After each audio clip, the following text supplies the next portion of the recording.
Salmo número 119. Abra su Biblia ahí, por favor.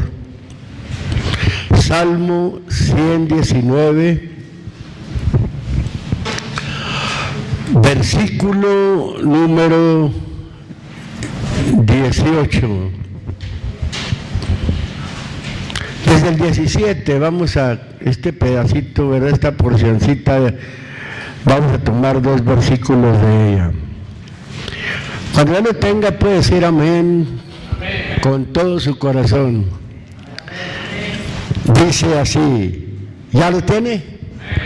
Dice así, de esta manera: haz bien a tu siervo, que viva y guarde tu palabra. Verso 18. Abre mis ojos y miraré las maravillas de tu ley. Hasta ahí vamos a leer. Y nos vamos a enfocar en el versículo número 18. Abre mis ojos y miraré las maravillas de tu ley. O sea, este hombre está pidiendo, ¿verdad?, que abra sus ojos para poder mirar las maravillas de su ley. Yo creo que aquí, ¿verdad?, cuando la palabra de Dios habla, se refiere, ¿verdad?, a los ojos, pero no a los ojos hablando físicamente, sino a los ojos espirituales. Abre mis ojos, dice, y miraré las maravillas de tu ley. O sea, lo admirable, miraré lo grandioso de tu ley. La ley del Señor, la Biblia lo dice, que es perfecta. La ley de Dios es espiritual. Abre mis ojos para mirar, ¿verdad?, lo espiritual. Cuando se trata de ojos, ahí hay una palabra ayin, que no se está refiriendo, ¿verdad?, a unos ojos literalmente, sino se está refiriendo, ¿verdad?, esa palabra ahí como una fuente, como el ojo del paisaje. Y en este caso, para ver el paisaje de Dios. Así como con estos ojos, ¿verdad?, los mira usted los paisajes físicos, paisajes literales. Así se está refiriendo, ¿verdad?, a ver los paisajes de Dios. Viene siendo lo admirable o lo grandioso de Dios.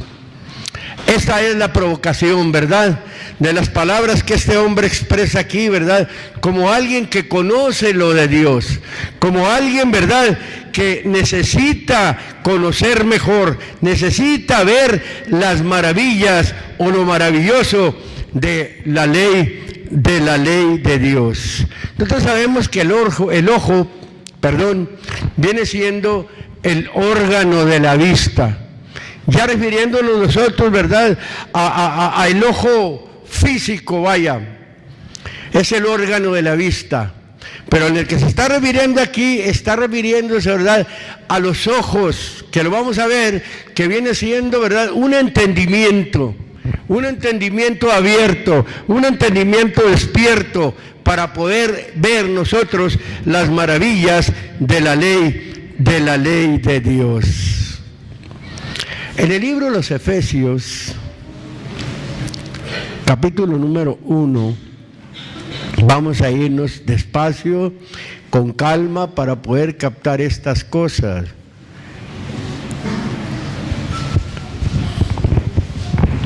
Aquí la palabra para ojos, ¿verdad? Vamos a mencionar las palabras ojos aquí, Una palabra es para considerar con atención. Dice precisamente el versículo número 16. Para que usted pueda entender, ¿verdad?, si es que lo llega a captar, por qué un ministro pide tanto a Dios le pide, como le pide a usted, ¿verdad?, que considere las cosas con atención. Dice el versículo número 16: hablando como un hombre de Dios, dice: no ceso de dar gracias por ustedes, haciendo memoria de ustedes en mis oraciones. De hecho, está hablando como un hombre de oración, de un hombre, ¿verdad?, que no deja, no cesa, siempre lo está haciendo, no cesa de dar gracias por ustedes, dándole gracias a Dios, ¿verdad?, por los hermanos, dándole gracias a Dios, ¿verdad?, por los cristianos. Y le da gracias a Dios haciendo memoria, o sea, acordándome siempre, ¿verdad?, de ustedes en mis oraciones. ¿Qué es lo que debe suceder, verdad, en la vida de cada ministro? De cada hombre que tenga al cargo, ¿verdad?, un grupo de personas convertidas. Vaya, ¿por qué no decirlo así, de esa manera, verdad? Debe estar haciendo eso, siempre dándole gracias a Dios por ello. Así como usted da gracias por algo, también, ¿verdad?, hay que darle gracias a Dios. Aquí particularmente lo podemos decir al ministro por la grey, vaya, por el rebaño que ha puesto Dios, por el rebaño, ¿verdad?, que Él atiende, darle gracias por él. Yo quiero decirle que hay mucho que darle gracias a Dios por el rebaño. ¿Por qué? Porque de ahí del rebaño se alimenta en todas formas. Y le da gracias a Dios, ¿verdad? Y lo dice el versículo número 17. Ya dice: ¿por qué? Que el Dios de nuestro Señor Jesucristo, mire lo que pedía por ellos, dándole gracias a Dios, pero también lo menciona y dice: que el Dios del Señor nuestro Jesucristo, el Padre de gloria, os dé espíritu de sabiduría y de revelación para su conocimiento. Qué bonito, ¿verdad?, preparar un rebaño, preparar, ¿verdad?, al grupo de personas, pedirle a Dios, ¿verdad?, precisamente para que Dios, como está diciendo el versículo número 17, dice muy claramente, les dé espíritu de sabiduría, espíritu, ¿verdad?, de revelación. ¿Para qué? Para su conocimiento, para conocer, ¿verdad?, mejor al Señor. Qué bonito esto, pedir, ¿verdad?, por los hermanos, para que los hermanos reciban, o que Dios les dé ese espíritu de sabiduría y de revelación, que el Señor les revele para conocerlo mejor. Oiga, qué bonito es la predicación, qué triste cuando se dice, ¿verdad?, que no debe de usarse ya más esto. Esta escritura, este sagrado libro, ¿verdad?, para eso es, para hablarlo, para mencionarlo, para predicarlo, para que aquí aprendan, ¿verdad?, los hermanos, y en este ejercicio, vaya, ellos van a adquirir sabiduría y van a tener revelación para conocer a Dios. No es muy fácil conocer a Dios, no. Se necesita, ¿verdad?, que Dios le dé ese espíritu de sabiduría, que Dios le dé ese espíritu de revelación para que usted lo pueda conocer mejor. Versículo número 18 dice: ¿en qué forma? Alumbrando los ojos de vuestro entendimiento. Bueno, yo creo, ¿verdad?, que cuando se refería ya a aquellos ojos, el entendimiento nuestro debe ser un entendimiento que mire las cosas, un entendimiento claro, que por medio de ese entendimiento nosotros veamos las cosas mejores. Por eso menciona y dice: alumbrando los ojos de vuestro entendimiento, y menciona muy claro, para que sepáis, o para que te des cuenta cuál sea la esperanza de tu vocación y cuáles las riquezas de la gloria de su herencia en los santos o en los hermanos. Vuelvo a repetir el texto número 18: alumbrando los ojos de vuestro entendimiento. Yo mencionaba ahí la palabra que está ahí para ojos, aforao, es una palabra griega, ¿verdad?, para referirse a considerar con atención, considerando, dice, o alumbrando, trayéndole luz a tu consideración con atención, que tú consideres esto con atención, y luego dice muy claramente el texto para mencionar, para que tú sepas cuál sea, ¿verdad?, la esperanza de su vocación. Nos provoca saber cuál es la esperanza de qué, del llamado que Dios ha puesto en nosotros. La esperanza de mi llamado. Mi llamado no debe de ser en vano. Mi llamado tiene una esperanza, la cual debo yo de conocer para el conocimiento de Dios. Que no nada más, ¿verdad?, diga yo me quiero entregar al Señor. No, sino que me entregue, ¿verdad?, y considere a qué he sido llamado. Ese llamado que Dios ha hecho en mí no es para que yo sea o esté en un estado de esterilidad. No. Que esté en un estado, ¿verdad?, con una esperanza que hay en ese llamamiento. Hay una esperanza. ¿Cuál sea, dice, la esperanza de su llamado? Nuestro llamado tiene esperanza, hermano. ¿Y cuáles las riquezas de la gloria de su herencia en los santos? Tiene que ver mucho, hermano, no es cualquier cosa servir a Dios, venir ante la presencia de Dios, conocer al Señor. Hay unas riquezas que nosotros debemos de conocer y de las cuales en un futuro, en las riquezas, ¿verdad?, ya estando con el Señor, vamos a disfrutar totalmente con nuestro Señor. Segunda de Corintios, capítulo número 4.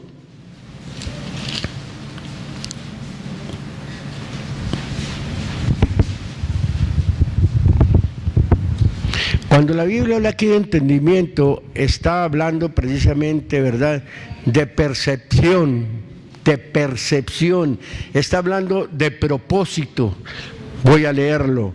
Verso número 3. No, quiero hablar desde el versículo número 1. Sí, conviene hablar desde el versículo número 1. Dice así: por lo cual, teniendo nosotros esta administración, según la misericordia que hemos alcanzado, no desmayamos o no nos desanimamos.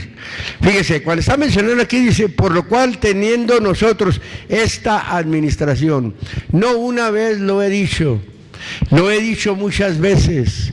Cuando la Biblia habla aquí en las cartas del apóstol a los Corintios, cuando él menciona vosotros con B, se está refiriendo a la grey. Cuando él menciona nosotros, se está refiriendo, ¿verdad?, a los administradores, se está refiriendo a los ministros. Y aquí está hablando, ¿verdad?, por todos los ministros, dice, por lo cual, tendiendo nosotros esta administración, según la misericordia que hemos alcanzado, dice, no desmayamos o no perdemos el ánimo. Verso 2. Antes quitamos los escondrijos de vergüenza. Renunciamos, eso es, quitar los escondrijos de vergüenza, es renunciar a las cosas ocultas. Está hablando de una transparencia en el ministro. Es lo que está hablando aquí, de ser ministros transparentes, dice el texto. Antes quitamos los escondrijos de vergüenza, no andando o no viviendo con astucia, ni adulterando la palabra de Dios, sino por manifestación de la verdad, que dice ahí, encomendándonos a nosotros mismos a toda conciencia humana delante de Dios. Ya ve que cuando dice nosotros se está refiriendo a los ministros, y encomendándonos, dice, a toda conciencia humana. Sigue diciendo el texto, verso número 3, que si nuestro evangelio está aún encubierto, ¿entre quiénes está encubierto? Entre los que se pierden está encubierto. que si nuestro evangelio está encubierto, dice, entre los que se pierden está encubierto. Verso 4. En los cuales el Dios de este siglo, dice ahí el texto muy claramente, cegó los entendimientos de los incrédulos, para que no le resplandezca la lumbre del evangelio de la gloria de Cristo, el cual es la imagen de Dios. Vuelvo a repetir el texto número 4, cuando dice el texto número 4, entre los cuales, está hablando, ¿verdad?, de los que se pierden, entre los cuales, dice, el Dios de este siglo. El Dios de este siglo, nosotros sabemos que quien gobierna este mundo, ya hablando, ¿verdad?, espiritualmente, viene siendo precisamente Satanás. Satanás es el Dios de este siglo. Se puede tomar como el Dios de la corriente de este mundo, vaya. Sabemos cuál es la corriente de este mundo. Y digo sabemos porque venimos de allá muchos. Hemos experimentado, ya experimentamos la corriente de este mundo. Ahora estamos experimentando la corriente de Dios. Dice la Biblia muy claramente, el que cree en mí, como dice la Escritura, ríos de agua viva correrán de su vida, en su vida. Es la corriente que estamos ahora experimentando. Esos ríos de agua viva, la presencia de la palabra de Dios, la presencia de Dios en nuestra vida. Cuando dice el texto aquí, vuelvo a mencionar, este siglo se puede tomar, yo lo menciono, como corriente de este mundo. Vamos a seguir mencionándolo, dice. Entre los cuales el Dios de este siglo cegó los entendimientos. Vuelvo a mencionar la percepción, el propósito. Mire, hermano, mucha de la gente tiene buenos propósitos o quiere, ¿verdad?, ser gente de buenos propósitos. Mucha de la gente quiere, ¿verdad?, a percibir o a percibirse o percibir las cosas buenas.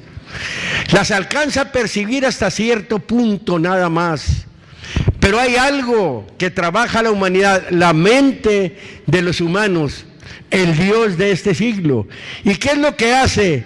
Le ciega su mente, le ciega su entendimiento. ¿Para qué? Para que no le resplandezca la lumbre o la luz del evangelio, o la lumbre o la luz de las buenas noticias. El Señor dijo en una ocasión, yo la luz he venido a este mundo, para que no le resplandezca el Señor en su vida, para que no lo conozca. Humanamente, vamos a decirlo, nosotros tenemos un espíritu que por naturaleza nuestro espíritu gime, nuestro espíritu clama, nuestro espíritu quiere, pero hay algo, hay un adversario que siempre está haciendo un mal trabajo, siempre se está oponiendo a las cosas de Dios. Y cuando usted quiere venir a entender estas cosas, quiere venir a conocer estas cosas, empieza a trabajar su mente, su entendimiento y lo ciega, como en la antigüedad. Cuando querían, ¿verdad?, evitar o querían matar, querían, ¿verdad?, que pereciera alguna ciudad que primeramente la rodeaban, que tenía los pozos de agua, los cegaban, los tapaban. Es lo que sucede. El demonio es lo que hace, ciega el entendimiento. El agua de Dios, por naturaleza, ¿verdad? El hombre es hecho a imagen y semejanza de Dios. Dios quiere que el hombre vuelva, Dios quiere que el hombre le sirva, pero el enemigo ciega ese pozo, el agua viva, la palabra de Dios. No quiere que el hombre beba de ahí. ¿Para qué? Para que su entendimiento quede cegado, ¿verdad? Y el hombre no busque a Dios. Ese es el trabajo, ¿verdad?, que el diablo ha venido a hacer. Vamos a seguir mencionándolo otra vez, voy a volver al 4, dice, en los cuales el Dios de este siglo cegó los entendimientos de los incrédulos, con ese propósito, que no le resplandezca la lumbre o la luminaria del Evangelio de la gloria de Cristo, el cual es la imagen de Dios. ¿Ya ve cuál es el trabajo del diablo? No quiere que usted conozca al Señor. El diablo no quiere que su vida cambie. El diablo quiere que siga usted siendo el mismo. ¿Para qué? Para que un día llegue el momento de que muera y usted muere en perdición. Y es una victoria más del diablo. Y nosotros, ¿verdad? Estamos en una lucha, estamos en una guerra para estarle arrebatando las almas al demonio, a las gentes aquellas que no conocen a Dios, a las gentes aquellas que no lo buscan. Es un trabajo que tenemos que hacer. Por eso la Biblia nos pone como soldados del Señor. Somos el ejército de Dios. Tenemos que vencer, tenemos que salir nosotros adelante. Ahí en la primera de Juan, a veces hasta en nosotros mismos, hermano, el demonio hace trabajos. Primera de Juan, capítulo número 2. Se tomaba hace días estos versículos.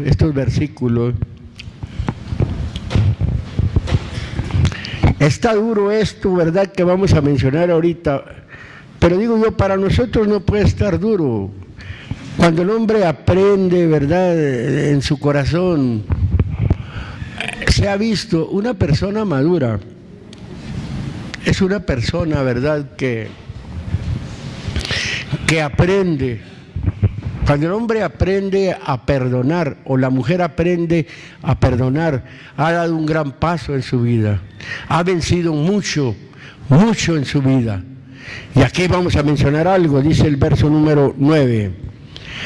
El que dice que está en luz, yo mencionaba, ¿verdad?, que Cristo dijo en una ocasión, yo la luz he venido al mundo, según San Juan 12:46, ahí menciona eso.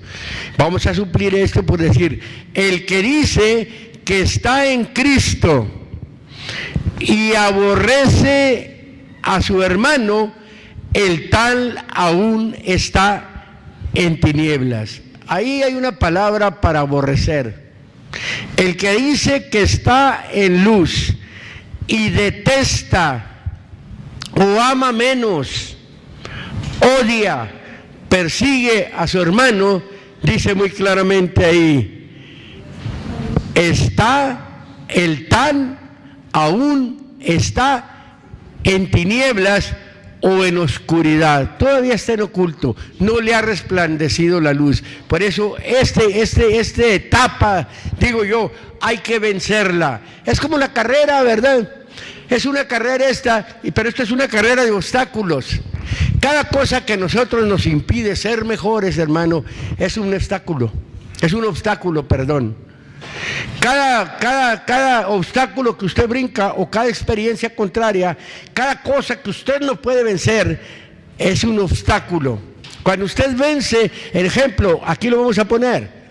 Cuando usted toma esto, ¿verdad?, y lucha, vence en que su corazón no sea un tambo vaya de basura, para que usted guarde lo malo, ¿verdad?, y aborrezca a alguien, y usted llega a vencerlo, se enseña, ¿verdad?, a soportar la afrenta y salir adelante. No lo va a hacer al momento, vaya. Qué bueno cuando alguien ya lo hace al momento y no se ofende, no se siente. Pero tiene que ser con el tiempo, ir aprendiendo, hasta que llegue el momento, ¿verdad?, en que para usted ya no es difícil perdonar a alguien, ya no es difícil, ¿verdad?, quitar de su corazón, ¿verdad?, lo que tiene dentro que no le deja caminar o que no le deja, ¿verdad?, ser de agrado ante la presencia de Dios. Y luego sigue diciendo, mas el que está en luz, verso 10, el que ama a su hermano está en luz y no hay tropiezo en él. Cuando dice no hay tropiezo en él, no hay trampa en él. No es un tramposo, vaya. Eso da a entender. No hay trampa en él. Mas el que aborrece a su hermano está en tinieblas, está en oscuridad y anda en tinieblas y no sabe a dónde va, porque las tinieblas le han cegado o le han oscurecido los ojos, alumbrando los ojos de vuestro entendimiento. Llega y le tapa el entendimiento. Nosotros hemos adquirido un entendimiento, pero puede llegar el momento en que esto sucede en nuestra vida y nos olvidamos, porque el enemigo llega y cega los ojos de nuestro entendimiento. Eso es lo que pasa muchas de las veces. Llega el enemigo y nos ciega. Y cuando el enemigo ciega, ¿verdad? Cuando hay ceguera, hay precisamente oscuridad. Es triste cuando hay oscuridad, ¿verdad?, en la vida de la gente. En el libro de San Lucas, gloria al Señor.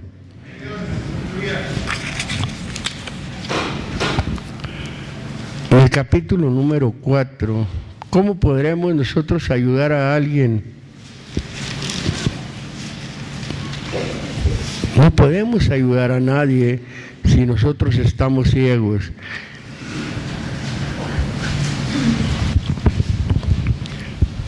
Verso número 18.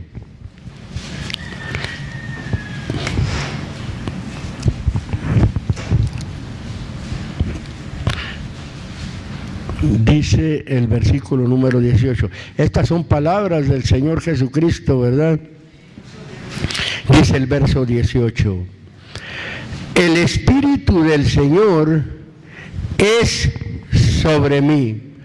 La versión más antigua dice: el Espíritu del Señor está sobre mí. Qué bonito, ¿verdad?, cuando el Espíritu de Dios está. Por eso es muy importante conocer esto, hermano, que nosotros debemos de ser conscientes que el Espíritu de Dios está sobre nosotros. El Espíritu de Dios tiene que estar sobre todo cristiano para poder obrar, ¿verdad?, como es debido. Y aquí el Señor dice: el Espíritu del Señor es sobre mí. Y luego dice: por cuanto me ha ungido, por cuanto me ha consagrado, eso es, por cuanto me ha consagrado, por cuanto me ha contactado, eso es, por cuanto me ha contactado, ¿para qué? Para dar buenas nuevas a los pobres. Hay alguna versión por ahí que dice para evangelizar, hermano. Para hacer un trabajo del Señor necesitamos, ¿verdad?, o necesita estar el Espíritu de Dios sobre nosotros. ¿En qué vamos a notar nosotros que el Espíritu de Dios es sobre nosotros? Cuando nosotros le hablamos a alguna persona sin ningún interés, mirando la necesidad que tiene de Dios, vaya, eso es, mirando la necesidad que el hombre tiene de Dios, que lo que queremos es, ¿verdad?, que conozca las cosas que hemos conocido nosotros, que tenga las experiencias en su vida que nosotros hemos tenido, que llegue a entender lo que nosotros hemos entendido.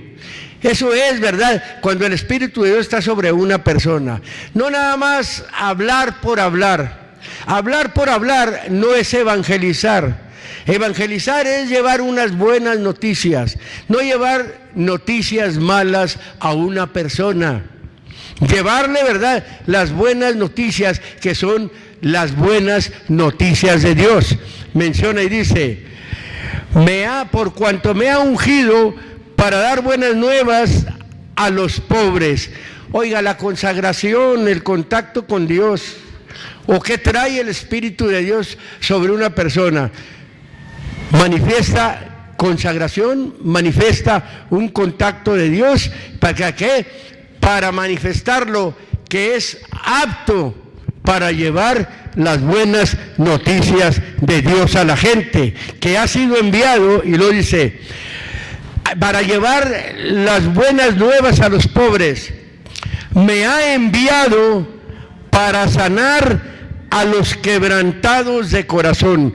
Me ha enviado para sanar a los abatidos, a los dolidos de corazón. Sigue diciendo el texto: para pregonar o para publicar, para predicar a los cautivos, o sea, libertad, a los que están presos. ¿Presos de quién? Presos del enemigo, los que están en manos del enemigo. Para eso es, y le voy a mencionar algo muy claro, dice, y a los ciegos vista. Ahí es donde quería yo llegar para enfatizar. Cuando menciona ahí, y a los ciegos vista, ahí hay una palabra, tuflos, para referirse precisamente a los opacos. Una persona con ceguera, ¿verdad? Si no lo está totalmente, ¿verdad? Está opaco, mira opaco, no mira claramente. Y luego dice, a los opacos y a los ciegos vista. Ahí también podemos tomarlo como nublado, y se está refiriendo a ceguera mentalmente. Un entendimiento cegado, a ceguera mentalmente. Mi pensamiento, mi mente, ¿verdad?, que debe de ser algo normal, ha sido cegado. Mi mente no capta. Para eso, Señor, nos ha enviado a hablarle a esa gente que su entendimiento, su mente, ¿verdad?, su obrar no es como Dios quiere. Él ha hecho al hombre a imagen y semejanza de Él. El hombre está hecho, ¿verdad?, precisamente para que alcance las bendiciones de Dios, para hacer, ¿verdad?, lo mejor. Por eso lo puso, ¿verdad?, al hombre para hacer el gobierno del mundo. Por eso puso al hombre, ¿verdad?, sobre todas las cosas. Pero no es así. Hay otras cosas, muchas de las veces, que dominan al hombre. La creación domina al hombre, tantas cosas que dominan al hombre. Y el hombre está hecho para dominar, hermano, para que vea claramente, para que no sea un ciego mentalmente, que busque realmente, ¿verdad?, lo que Dios quiere, que conozca a su Dios, para poder ser, ¿verdad?, el hombre que es acepto delante de la presencia de Dios. En el capítulo número 6, versículo número 39.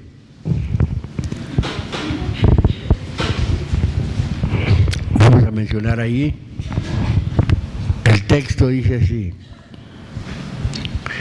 La misma palabra que está ahí, ¿verdad?, para ciego, tuflos, como nublado, mentalmente ciego, lo mencionaba ahorita yo. Dice el verso 39, y les decía una parábola. Ahí está la pregunta: ¿puede el ciego guiar al ciego? ¿No caerán ambos en el hoyo? Cuando les menciono esa parábola, da dos preguntas. Una de ellas, ¿puede guiar el ciego al ciego? Yo le pregunto a usted, ¿podrá guiar un ciego a otro ciego? Aquí aparece la misma palabra, el opaco, como nublado mentalmente. Se está refiriendo, aunque puede tener aplicación literal, que un ciego, ¿verdad?, quiera guiar a otro ciego, quizás hasta cierto punto. Yo he conocido hermanos ciegos, fíjese, ciegos físicamente. Hay un hermano, no sé si todavía viva, hay dos, pero voy a mencionar uno. No voy a mencionar su nombre. Quien llegue a escuchar, ¿verdad?, quien llegue a oír este mensaje y conoció o ha conocido a esos hermanos. Uno de ellos vive en la ciudad de Puebla. Desde la ciudad de Puebla, un ciego físicamente, se venía hasta Juárez. En Puebla agarraba el autobús, llegaba a México De ahí, de la central, de la terminal del metro, ahí estaba, de la central camionera estaba el metro, y luego lo tomaba, se me subía al metro y se iba a la del norte, que es la que venía para acá, y venía de aquí hasta Juárez, y llegaba al lugar a donde él venía con la persona que él venía a buscar. Había otro en Guadalajara que era lo mismo, así se movía. Fíjese digamos la disposición, vaya, que no le impedía, y no eran unos inútiles los dos, porque los dos se movían. Uno es pastor, tiene un rebaño, aquí nos llegó a venir a predicar con su Biblia especial, y fíjese, yo le alcancé a captar, traía una antigua versión en el sistema ese Braille, creo se llama, ¿no? Algo así, en ese sistema, y traía la versión antigua, la versión que nosotros, bueno, muchos de nosotros usamos, Braille, creo, no recuerdo cómo se llama ese sistema, y nos predicaba. No sé cuántos estén aquí, que un día estuvo aquí el hermano, y nos estuvo predicando la sana doctrina, Y el otro se movía, también se movía ahí, pero ese nada más en el estado de Jalisco se movía. Pero aquí está hablando, ¿verdad?, de una ceguera espiritual. Un ciego espiritual no se va a mover así, de esta manera, como un ciego físicamente. Un ciego espiritual, ¿verdad?, es una ceguera de mente. Puedo decirlo. Hay alguien que puede ser, ¿verdad?, un predicador, un anunciador, pero si su mensaje es distorsionado, si su mensaje, ¿verdad?, no va con la unción de Dios, si su mensaje, ¿verdad?, va a llevar a la gente al error, ¿a dónde va a llevarla? Al hoyo. Y aquí yo me imagino que ese hoyo no es otra cosa que el infierno, o el profundo. Hoyo es algo profundo. Si no es una doctrina de Dios, si es una doctrina distorsionada, si es nada más, ¿verdad?, por anunciar, nada más por presentarse, por decir ser ministro de Dios, ¿a dónde va a llevar a la gente? La va a llevar precisamente al hoyo. ¿Por qué? Porque si él está ciego mentalmente, su ceguera, ¿verdad?, su entendimiento, ¿verdad?, no es claro, no es un entendimiento, ¿verdad?, con la luz de Dios, que haya visto la luz de Dios. La luz es la palabra de Dios pura, como está escrita, pero que venga antes el entendimiento de Dios para poderla presentar, la palabra de Dios. ¿A dónde va a llevar si no es un entendimiento claro? Así está el mundo ahorita, mire, de gente ciega mentalmente, gente que no pone atención, gente que no tiene la disposición, gente que se deja guiar muchas de las veces por lo que dice el ministro, y está mal.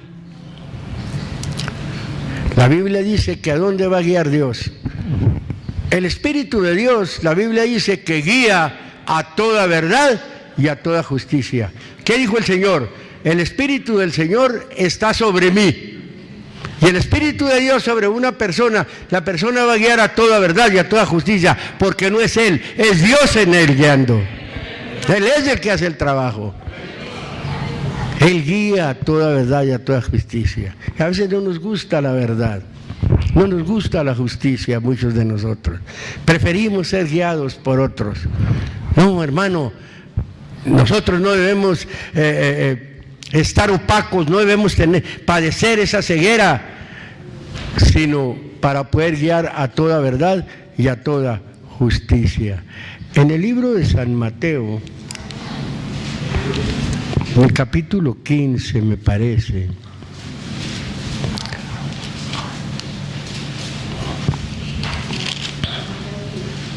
capítulo número 15,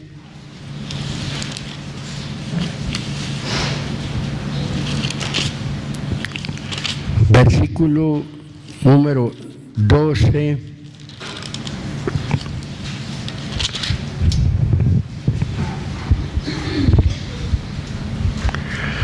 fíjese, está hablando de los fariseos. Los fariseos era un grupo religioso, nada más.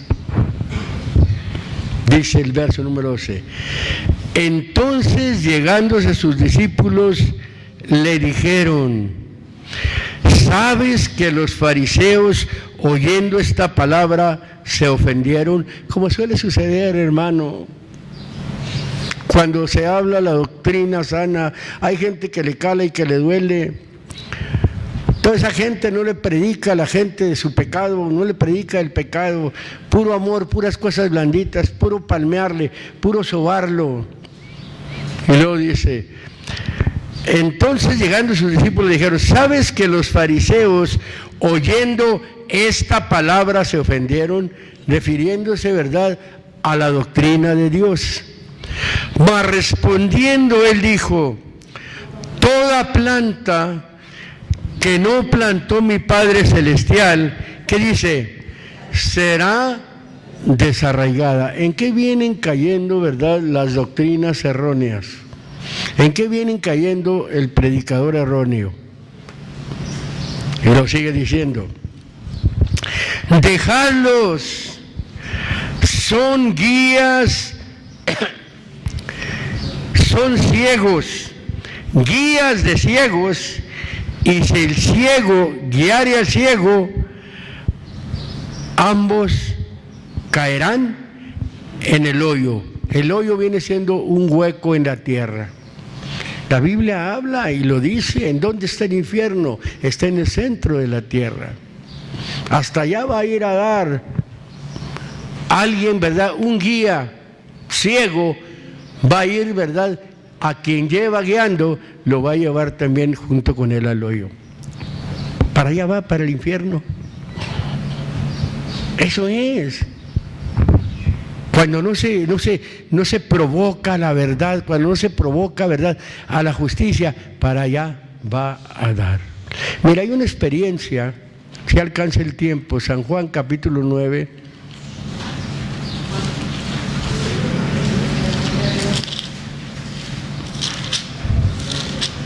Versículo, vamos a ver algo, ¿verdad?, literal, y vamos a darle figura. Da algo literal, vamos a darle la figura. Dice así: y pasando Jesús, vio un hombre ciego desde su nacimiento. Y preguntaronle sus discípulos diciendo: Rabí, ¿quién pecó, este o sus padres, para que naciese ciego? Aquí está algo, ¿verdad? No hay justificación, para que a nadie se le eche la culpa. Quien es ciego, o quien nace ciego, o quien está en la ceguera, es porque él es el culpable de su misma ceguera. Por eso dice: respondió Jesús, fíjese lo que dice, ni este pecó, ni sus padres, mas para que las obras de Dios se manifiesten en él. Vamos a figurarlo. Nosotros éramos ciegos espiritualmente. Llegó un tiempo en que estuvimos ciegos. Cuando no conocíamos lo de Dios, no veíamos lo de Dios. Pero llegó un momento en que Dios quiso hacer algo en su vida, porque aquí está refiriendo a una persona, a un ciego. Pero vamos a tomar la figura que Dios quiso hacer algo en su vida y quiere hacer algo en su vida. Pero dice muy claramente que no fue culpa de sus padres, no fue culpa de nadie, vaya, pero hubo algo, que Dios quiso hacer algo, dice ahí, mas para que las obras, cuando es obras, lo original ahí es testimonio, mas para que los testimonios de Dios se den a conocer en él. Bueno, usted era un ciego espiritualmente, vamos a decirlo. Ahora ya no es un ciego espiritualmente. Entonces, los testimonios de Dios, las obras de Dios, El trabajo de Dios se tiene que dar a conocer en usted. Sí, se tiene que dar a conocer en usted el trabajo de Dios. Ya no es ciego. Ahora, Dios con un propósito le ha vuelto una vista, la vista. Ahora, ¿verdad? Usted ve. Y ahora que usted ve, es que Dios quiere que las obras de Él se manifiesten en usted. Pero está hablando de alguien que hoy lo dice: conviéneme obrar las obras del que me envió, entre tanto que el día dura, la noche viene cuando nadie puede obrar. Oiga, qué bonito es convenir, ¿verdad? Que le conviene al Señor obrar. ¿Qué dice? Las obras del que me envió, dice Él. Entre tanto, dice, que el día dura, que el día dura. La Biblia dice, ¿verdad? Buscar a Dios mientras puede ser hallado. Llámale en tanto que está cercano. No es una permanencia, vaya. Tiene que llegar un tiempo. No se le pase el tiempo. Y cuando el Señor obra, dice que conviene obrar mientras el día dura. Y lo dice, tiempo de buscar a Dios. Entre tanto que estuviera en el mundo, luz soy del mundo. Esto dicho, escupió en tierra e hizo lodo con la saliva y untó con el lodo sobre los ojos ¿de quién? Del ciego. Usó lodo. Aquí estamos hablando que el Señor usó un lodo material. Agarró lodo, ¿verdad? Escupe el Señor y le unta en los ojos y el ciego ve. Y al ver, vamos a aplicarlo en esto, mire. Allá en el Antiguo Testamento, en el capítulo 2 del libro del Génesis, en el versículo número 7, dice, ¿verdad?, que formó el Señor al hombre, ¿de dónde? Del polvo de la tierra, un hombre físico. Pero ahora el Señor ha hecho un trabajo en usted. Un hombre espiritual, vaya. La figura de un lodo, vaya. Lo ha hecho a usted, de modo que si alguno está en Cristo, dice, nueva criatura es. Untó lodo en sus ojos. El Señor, ¿verdad?, le ha dado la vista. Ahora la vista es una vista, ¿verdad?, una vista espiritual. Ahora es el nuevo hombre para que sirva a Dios, para que las obras de Dios sean hechas, sean dadas a conocer en usted. Eso es. Allí unta el Señor, ¿verdad?, y nos vuelve la vista el Señor. Y cuando el hombre realmente ve a Dios, se manifiestan las obras de Dios en él. Eso de entender, ¿verdad?, que usted ha visto al Señor, que usted ha tratado con el Señor ha tratado con usted, y el Señor ha permitido, ¿verdad?, que se den a conocer las obras de Dios en usted. ¿Cuáles son las obras de Dios en usted? ¿Que no cambió su vida? Que ahora las obras de Dios, ¿verdad?, no son las buenas obras que ha hecho en usted el Señor. Tantas cosas que ha hecho ahora en usted. ¿Y qué es lo que dice la gente? Mira, este era así, esta era así, esta era así. Era. Porque ahora está manifestando las obras de Dios en él, una nueva vida. Fuera de una ceguera. Y lo dice el versículo 7. Dice, y díjole, ve, fíjese, lávate en el estanque de Siloé. ¿Qué significa el estanque de Siloé? Que significa, si lo interpretas, enviado. Y fue entonces, y lavóse, y volvió viendo. Acércate al Señor, ya que has visto, ya ha llegado la luz a ti. Bueno, a ti que no has sido bautizado, vaya, ya has entendido, ya estás viendo, ya la palabra te está hablando claramente. Ahora, ve al estanque de Siloé. Jesucristo es el enviado, vaya, acércate a Jesucristo y vas a regresar viendo una nueva vida en ti. Eso es, dándole esta figura, dice. Entonces los vecinos y los que antes le habían visto que era ciego, decían, ¿no es este el que se sentaba mendigando? Resignadamente esperé en el Señor, e inclinóse a mí y oyó mi clamor, e hízome sacar de un lago de miseria, de lodo cenagoso. Puso mis pies sobre peña, la roca Jesucristo. Puso luego en mi boca canción nueva, alabanza a nuestro Dios. Y el texto siguiente dice, verán esto muchos, ¿y qué? Gloria sea al Señor. Es lo que sucede. ¿Cuántos vecinos suyos han venido porque han visto el cambio de su vida? ¿O cuántos vecinos suyos están ahí que nada más han visto el cambio de su vida? No se han acercado realmente porque no han conocido, no se han acercado porque no les ha testificado.